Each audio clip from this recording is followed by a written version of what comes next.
Your multi-information display can be controlled on your steering wheel with these left and right, up and down arrows.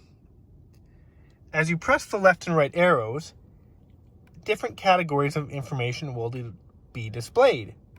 You have your settings, you have your warning messages, eco-friendliness, your driving information such as your dynamic radar cruise control and your lane departure warning, your music. So there is a lot of information to view if you choose to.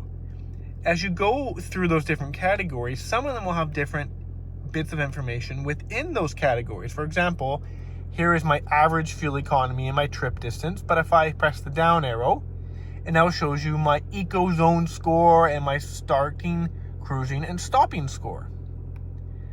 Let's say I go to my settings. Now in my settings, for example, you can see I have lane trace assist, pre-collision system, blind spot monitors, my parking sonar, my rear cross traffic alert. All these systems can either be adjusted or turned on and off. For example, if I turn off my blind spot warning system, it will not warn me if someone's in my blind spot.